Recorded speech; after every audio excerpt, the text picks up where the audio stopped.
Today we will listen to Cleopatra VII, the incredible life story of the last queen of ancient Egypt. Almost 2,000 years ago, when ancient Egypt was one of the most powerful civilizations in the world, one of the most mysterious and influential female rulers in history was born there.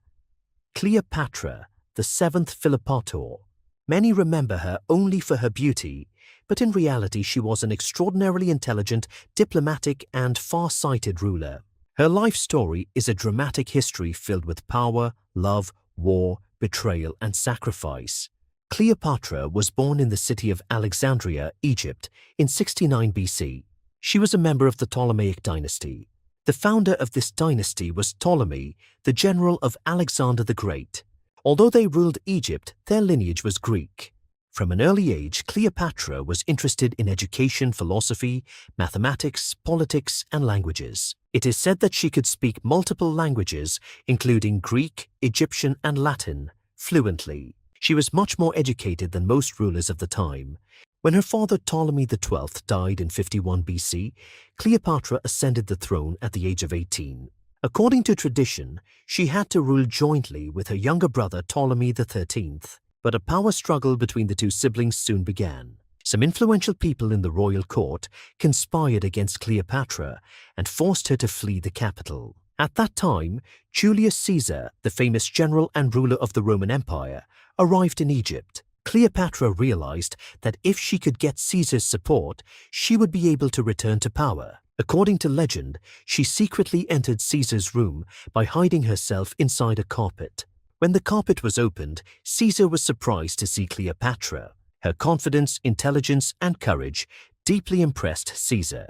A civil war began in support of Caesar. Eventually, Ptolemy XIII was defeated and drowned while fleeing to the Nile River. Cleopatra returned to the throne of Egypt. Later, she and Julius Caesar had a son. The child was named Ptolemy XV, but everyone knew him as Caesarion. After a few days, Cleopatra went to Rome. Although she received royal honors there, many Roman politicians viewed her with suspicion. They thought that Cleopatra might want to influence Roman politics through Caesar. When Julius Caesar was assassinated in 44 BC, Cleopatra quickly returned to Egypt. She lost the most powerful political ally of her life. Then a new power struggle began in Rome.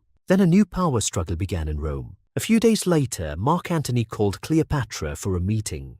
Their first meeting was very grand. Cleopatra went to meet him in a luxuriously decorated royal boat. Antony was impressed by her personality and intelligence. Gradually, a love affair developed between them. Over the next few years, Cleopatra and Mark Antony worked together to increase the power of Egypt. They had 3 children, but this relationship was not acceptable to the new leader of Rome, Octavian. She continued to spread the word to the Romans that Mark Antony had forgotten the interests of Rome and had fallen under Cleopatra's influence. This propaganda reduced Antony's popularity in Rome. Finally, in 31 BC, one of the most important naval battles in history, the Battle of Actium, began. On one side was Octavian, on the other side were Mark Antony and Cleopatra. At one stage of the war, when Cleopatra's fleet left the battlefield, Antony also followed her. This broke their forces and Octavian was victorious. With this defeat, Egypt's independence practically ended.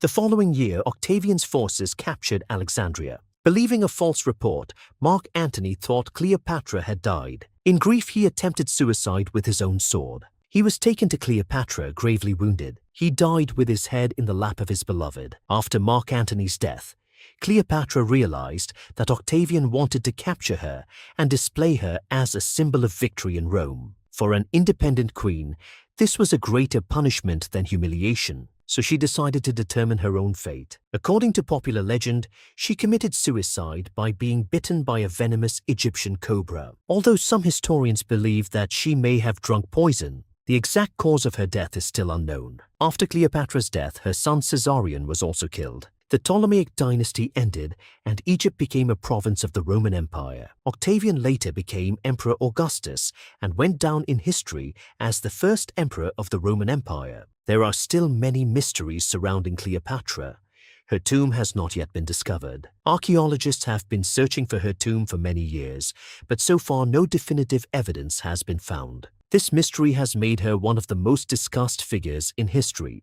Many believe that Cleopatra's greatest strength was her beauty, but the writings of ancient historians show that her real strength was her extraordinary intelligence, language skills, leadership and diplomatic skills. She knew how to negotiate with a powerful enemy, how to keep a weak state independent for a long time, and how to maintain her position even in difficult situations. The life of Cleopatra VII teaches us that the true strength of a leader lies not only in external beauty, but also in her wisdom, courage, foresight, and decision-making ability. She fought to the end to protect her country. Although she could not win the war, her name will forever be immortalized in history. More than 2,000 years later, people around the world read, listened to, and tried to rediscover the story of her life, love, struggle, and mysterious death with the same interest.